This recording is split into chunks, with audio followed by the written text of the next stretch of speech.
Hold up, attention! We're gonna take Hacksaw Ridge, okay? Okay, sir. I can't hear you, Private!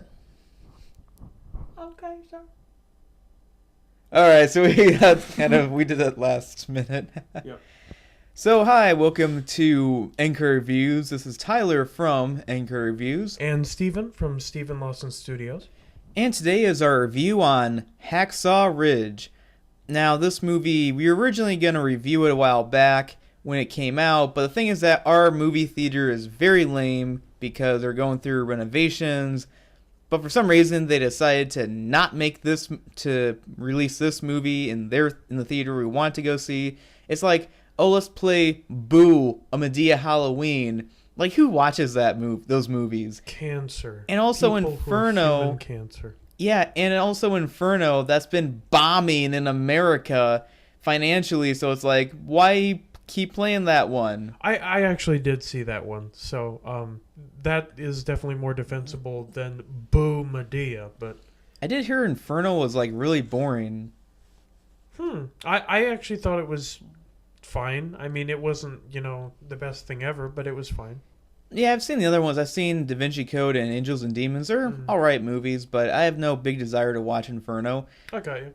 Okay, but anyway, this is definitely a movie I've been looking forward to. I've been interested a lot because it's directed by Mel Gibson. Now, Mel Gibson, besides being an actor and also some guy who gets a lot of flack just because of what he said a long time ago, gee, I wonder what other people have been given a bunch of flack about, something they probably said a while back. Well, one of them happens to be a cook and a wrestler and gonna be our next president. The first game. But yeah, seriously, in all seriousness, is like, there's a big difference between, okay, someone said something we may have disagreed with, but then again, we're cool with some people like, Sean Penn, who beat his then wife Madonna a long time ago, and he gets a lot of work still, and people say, oh, he's talented. Oh, he's a good person. Yeah, he's got a good swing, that's for certain. Oh. Yeah, I think we were watching Tree of Life in film class, and he was writing something down with a pen. You're like, oh, Sean Penn with a pen. Oh, yeah. Yeah, Sean Penn is... He's a disaster. He's a disaster. Yeah. But anyway, now Mel Gibson has directed a lot of movies like, Braveheart, Passion of the Christ, and Apocalypto. All these movies I think all of them are rated R. That's what I like about how authentic each of these movies are. Even though some people say, oh, it's just gore porn. Okay, so are you all cool with Quentin Tarantino's overuse of violence in movies then? Yeah, I really don't think from the Mel Gibson movies I've seen that it's really been too much gore porn. Like, it's just realistic. Gore. You want to see gore porn? That's like Saw or like what we reviewed, the Green Inferno or something. Yeah, or again like a Quentin Tarantino movie. Have you seen like Django Unchained or Kill Bill where there's an absurd amount of blood? Every hit is just an artery exploding. Yeah, it's like, can you imagine what Quentin Tarantino, he probably has a big phobia of blood, like, let's say he gets a small paper cut, in his mind he's like seeing like the doors from The Shining open up with blood, like, yeah, he dreaming he's got like hemophilia, or he's a hemophiliac where, if you get a cut, your blood platelets don't come together to form a scab, so, people used to die from that. Yeah, but, yeah, if you've seen any of those movies I just mentioned that Mel Gibson has directed? Are you asking me? Yeah. Oh, yeah, I have. I've seen Apocalypto, I've seen Braveheart, and I most recently saw this. Have you seen Passion of the Christ? I did. So Okay. That I can kind of see where that's coming from. I kind of, the thing about Passion of the Christ, gosh, we're moving to a bunch of movies here, but Passion of the Christ, the thing to me was like, having Satan appear and kind of watch as like, someone approving of the crucifixion, and then there were just weird little demons that showed up at points, and I was like, yeah, that was kind of weird, that one part. What the hell is that about? That's stupid. Get that out of here. Yeah, just that movie would have been kind of better if they would have just cut that 10 seconds out. Yeah. Jeez, that was the biggest problem to me. Like the guy who played Jesus, he did a fantastic job doing that. And what I loved about that, and also Apocalypto, was the fact that they kept in the original language like they were in there, and they didn't cheap out while trying to do an accent or whatever. But they did a great job with this one. Well, moving back to Hacksaw Ridge, it's based on a true story of a man named Desmond T. Doss, sorry. Desmond T. Doss, not DDD. Carlos Mencia people out there. Cue a picture of King DDD from Smash Bros. Okay. So we have Desmond D. It's not so D and T. It's supposed Desmond T. Doss. It's supposed to be. His initials are DTD, but it sounds like DD. It sounds similar like D. All right. Let's call him Desmond. We're struggling. And this one comes from a guy who struggles with pronouncing people's names. Yeah, his name's Desmond. No, not the one from Assassin's Creed, but we'll get to that one soon, folks. That's right. And played by Andrew Garfield, who is no longer Spider-Man anymore. The whole spectacular part kind of fell by the wayside. I thought it was amazing. It may have been, actually, I think it was amazing. Spectacular is that really underrated animated show. Right. But also, so pretty much, Andrew Garfield plays Desmond, who is a strict, Christian during the Second World War. He's raised by his drunken father, played by Hugo Weaving, which is funny because he played the Red Skull. Mm-hmm. Yeah, he's played so many different roles and so many villains. Agent Smith, voice of Megatron, and there's been a ton of other ones, but we're just going to call him the Red Skull, raised Spider-Man. Right. Even though they're two different, cinematic universes. Yeah, technically, but still Marvel properties. Yeah. But also, he decides, I'm going to enlist in the army. I think the main reason why is that he really has the hots for this one woman named Dorothy, played by Teresa Palmer, which, I can't blame him. I guess Spidey wanted to, catch her with her webbing, not like Gwen Stacy. Oh, no! Yeah, I kind of got a different perception when I saw, that. I thought he kind of joined the army because, they were emphasizing that for a lot of people during that time, it was the patriotic thing to do. And while parents hated to see their kids go, lots of young men felt compelled to do it. And, I mean, without a lot of their sacrifice, we wouldn't be in the situation we are today. So, yeah, definitely, for all soldiers. And what happened was, it's kind of funny how they're going on a date and that sort of thing. Like, there's a part where they're trying to cross the road, and one woman gets almost hit by a car, and catches like, oh, that's good. And then, he kisses her, and she slaps like, you didn't ask my permission. And then during that part, I thought, okay, is a car coming? Like, yeah, just edit that. During, I can imagine if someone wants to parody this movie, they'll have that sort of thing happen. Right. And these cars were really old cars, so speeding down the road at 20 miles an hour. Whoa, get out of the way. Yeah, no, it's like, can you imagine if they saw a car going 40 miles an hour? Oh, that's Fast and Furious. That is. It'd be better than the ones we got now, but... Yeah, absolutely. No question. We already got a lot of dislikes already. Paul Walker fans triggered. Okay, moving on. We got so off topic. Sorry, we're almost 10 minutes in, and we haven't finished covering the plot. All right. Okay, so he decides to join the army, and, his people are like, oh, you shouldn't do that. It's like, well, I should. But the big problem is that when he joins us he refuses to hold a rifle because he's one of those, pro-life people. He doesn't want to take a life. He's a conscientious objector, which means that he doesn't believe in killing, and it's based on, his philosophy and religion. And that was very true in his case. Especially when he was a kid, when he almost accidentally kills his brother. That was shocking, but at the same time, it makes perfect sense why he believes in that faith so much, why it's, so strictly reinforced, not just, with his religious belief, but also psychologically as well. Mm-hmm. Absolutely. So then he's trained by these other people, and we see Vince Vaughn actually being a good movie for once. Yeah, what a concept. I actually really liked Vince Vaughn in this. He still wasn't, I've forgotten his name, but the sergeant from Full Metal Jacket, to me, he's the definitive role to beat for that. But he was still pretty good. He was pretty good. And, it's very easy for actors like him to be typecast, but, he did well and kind of broke out of that mold.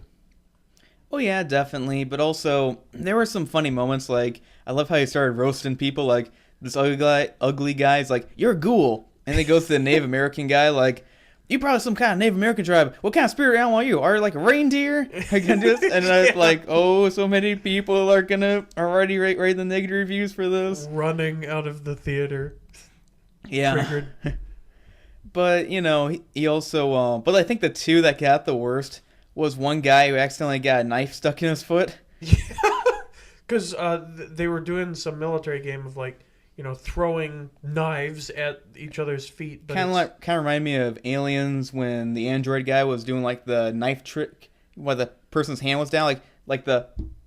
And it's like Right. Yeah. Can you imagine if some guy walked in? Yeah, and the equivalent to that happened. The commander came in, and with that, Sergeant. Sergeant. Yeah. Excuse me. He. Oh wait, yeah, you're right, Captain. Sorry. No. Wait, I mixed up the sergeant. Yeah, sergeant. He the person he was playing with, who I think was the Native American guy, if I'm not mistaken. Maybe, but there's so many of them they kind of blended in a little bit. I think I remember that it was, and he threw, he got startled by that, and it ended up throwing it into the guy's foot. So that was pretty funny. And then the guy who played Hollywood in that movie, I guess he was. Oh, I just remembered. Yeah, the guy who plays a guy, his nickname is Hollywood. I'm like, oh, that guy from Hocus Pocus went places now. Oh, Hollywood. Yeah, he's working out while he's naked. And then during the roll call, he's naked still. And he's trying to get his clothes on. And Vince Vaughn's character's like, hey, if guy's so happy about showing off his nudity, he should have no problem going out into the outdoors by doing it. That was great. It just taught him a lesson. And all the women in the audience really liked that. Yeah, probably. Yeah. I just was silenced there because I thought I heard something. Oh. Some come outside, but I don't know. Hopefully this thing will be posted by the time something bad happens to us, but no, everything's fine, at least what I know.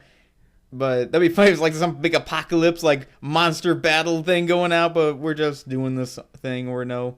But anyway, they're going through training, and Desmond's like, oh, I can't take a life. And they're making fun of him, like, what's the matter? Is the rifle not the color you want? Can't find the right size? Right. Yeah, they really did, beat him over the head, shaming him about, are you a pussy? You don't have spine, you don't have courage. And, they made it very clear that he was taking, the high ground here. And Mel Gibson, I think, himself is a professed Christian, so I'm sure there was a lot of, religious affiliation with that connection. Definitely. But also, it goes up to this guy named Captain Glover, played by Sam Worthington, again, being a good movie for once. Yeah. And, yeah, he was really good in this one, too. I did like how he does have some military media background with he voiced the main character in Black Ops 1 and Black Ops 2. Mm-hmm. Highly recommend at least the first one. So, yeah, it was kind of cool to see him in this one.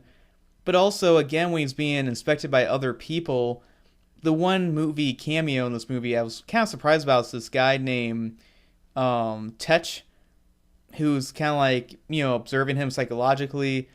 And he's played by Richard Roxburgh. And I'm like, wait, no, that's not his name.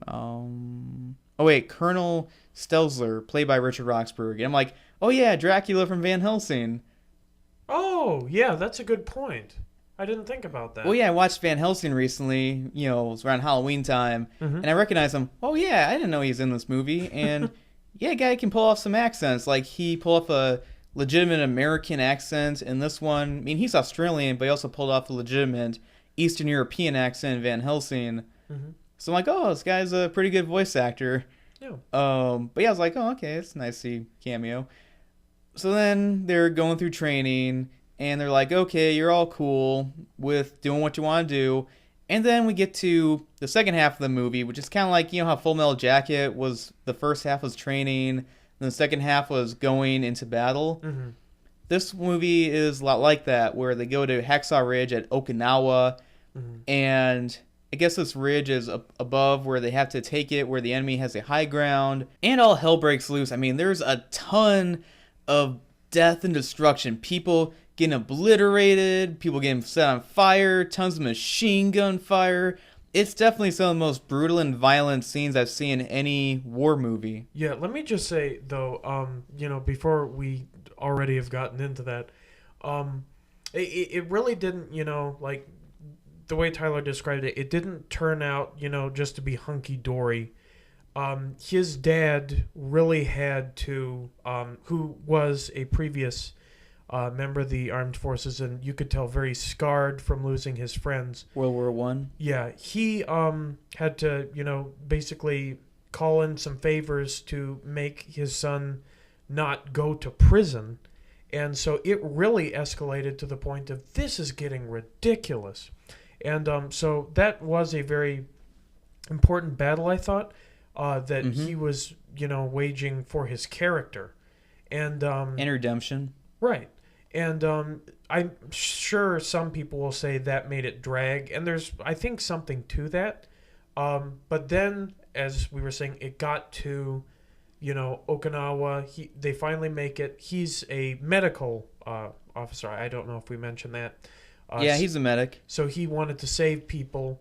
Kind of like Dimitri Martin wanted to make a game about, hospital surgeon, person who fixes all the people who die in the other video games. Oh. But that's kind of beside the point. The thing that I wanted to say is, in the presentation of them going up to the ridge, the way they looked at it and the cinematography, it screamed to me something like, this is a natural force, almost like Godzilla or something that they're looking up at. And there was this sinking feeling of, well, they're Japanese. Oh boy. And I think it pretty well delivered on that. And personally, in my view, with some of the just shredding, constant, bloodshed in action, I think this really had some of the best on-screen, war action of any of, the big name military movies. Mm-hmm. And, especially some stuff towards the end I won't spoil, but... Yeah, I mean, again, we see a bunch of, a lot of courage from a lot of people, especially Desmond, played by Andrew Garfield, goes, to save all these other people, like they're stranded up there because there's this battle, they retreat, but there's a lot of men stuck up there, they're alive, and he's risking his life to save all these men. And think to myself, that is true bravery, okay? Risking your own life in a war, you could probably get killed, and you do that sort of thing. That is courage right there. Not, changing your gender, okay? That's not brave, okay? That is bravery right there, okay? Yeah, I agree. That, he displayed definitely, like, the most intense bravery, I've seen probably in any of those movies, because he really, against all odds with people hunting for him, he might as well have been wearing a big target. And with no gun or weapons. Right. He decided to, when a lot of people retreated, actually pretty much everyone retreated except for the injured, and they were left to die, he stayed behind for like hours or maybe even a day or so. And, it was almost as if he was being compelled just purely by divine intervention or something that he made it. But sure enough, he was able to make it, and he saved something like 75 people, which is just unheard of. That's like an assembly line. Yeah, no. I mean, in fact, he even saved some Japanese, which I thought was pretty interesting. Yeah, that was very noble. There was Yeah. even a scene about it where the guy was going to attack him, I think, and he kind of cupped his mouth and just was showing him that he was going to heal him, and that was such a good message. You don't always have to be killing each other. There's some compassion you can show for both sides. So Yeah. Oh, yeah, but this movie has a lot of kind of jump scares or scary stuff that are far more effective in this movie than they are in most horror movies nowadays. mm-hmm. Yeah. Especially that one, like, dream sequence he has. Yeah, that's true, actually. Where, basically the Japanese surround and, he dreams that they finish them off, and it was done almost for a split second as if you didn't know, is this a dream or is it really happening? But no, it was a dream.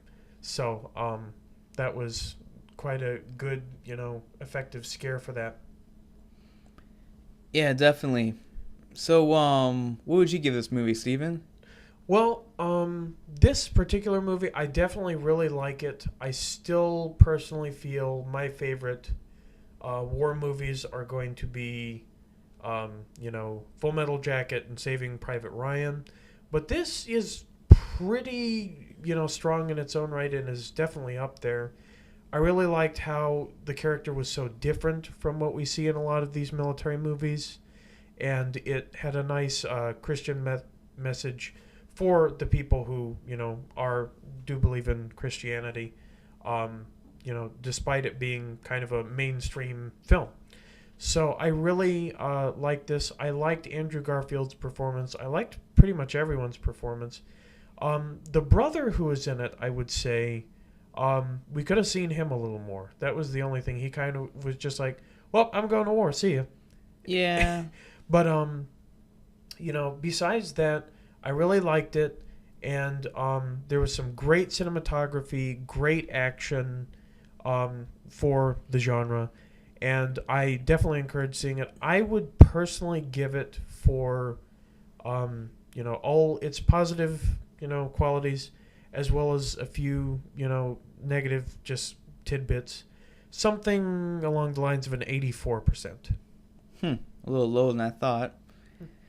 But anyway, I would say that it's nice to see a movie that has kind of Christian themes get a lot of positive reviews, because I noticed that movies that deal with Christianity in one way or another tend to get mixed to negative reviews from critics. Very and that's true. kind of like, reflective of their own personal beliefs or political views and that sort of thing. Some of them I will just interject real quick. I definitely agree that there are, plenty of examples where Christian movies are just bashed because, there's a secular, bias in the industry. But there definitely are ones, where it can be almost cheesy to the point of how they, emphasize the kumbaya nature. Like Seventh Heaven? Right. Yeah. Okay. But also, the minor problem I had with this one was the fact that some of the CG, like, when they cut to, like, the battleship firing cannons, I'm like, yeah, it looks like the graphics out of Battlefield 1 cutscene. But also, maybe a little bit of pacing issue, just a tad bit. Mm-hmm. But that's very minor. I really did like how this movie kind of reminded me, in a way, of an old school kind of movie. I was very invested, even during the more slow moments where he's in his cell and the trial. I was fully invested. I liked all the acting from the characters. They were very well acting, with the actors doing the good job. Bottom line, that's what I'm trying to say. I mean, I was kind of having trouble saying that, but anyway, I thought that the action, the effects, a lot of the violence, but in a way it was realistic violence, not over dramatized and kind of gore porn violence. In a way, it was like, okay, this is realistic. I like that. And I really liked how this movie made you feel like, he could probably be a better person even if it's not a wartime movie. And I really, was rooting for this character. I really liked everything he was doing. And personally, yeah, I mean, this is probably going to be one of my more favorite war movies of all time. Yeah. Like, I really like, Full Metal Jacket, but also liked, have you seen Enemy at the Gates? That I actually have not seen yet. I highly recommend that one as well.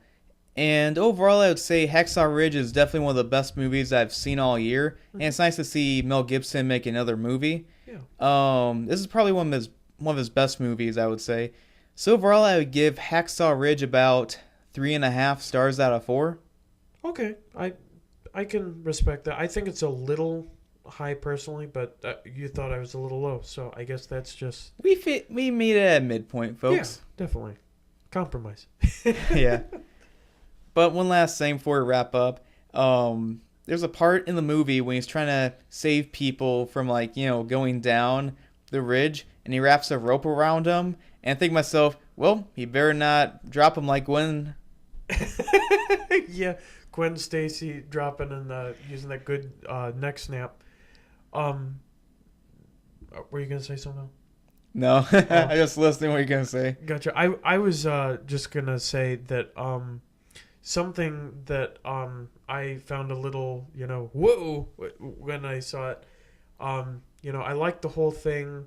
And there was a scene towards the end where if he lives or dies is kind of in question for a few seconds, and or a few minutes rather, and the cinematography really kind of to me implied that he was going to die, and it was like, oh well, never mind. So, and that was a little weird to me, but at the same time I also this guy was very brave, and it's definitely so typical of Hollywood to put someone young and attractive in the roles to make people look, appear physically better than they actually did. And boy, was that the case with this guy, because he they showed footage of him talking as a older man, and he was talking with his mouth sideways. And Andrew Garfield did do that kind of mannerisms and accent in the movie. He did, but the point of, how different he was was quite noticeable. And I don't think it was due to a war injury or something. It was just, his condition. And that's not to say he wasn't brave or anything. He's obviously a very brave person, more brave than probably most people in the world. But, that contrast of, Andrew Garfield's performance of, a southern skinny guy with a lisp versus, just utter, lisp headquarters of the real guy. It was quite a contrast, and, to me it was a very evident example of why Hollywood tries to put in, people who look more attractive to, show, the people they're trying to portray in real life. Yeah, true. That's kind of the business. But I did enjoy this one a lot. Highly recommend it. So, anyway, thanks for watching this episode of Unscripted on End Credit Reviews. This is Tyler from End Credit Reviews. And Steven from Steven Lawson Studios. And we hope you enjoyed this episode of Unscripted. We hope to make more in the future, and we hope to see you soon. Bye.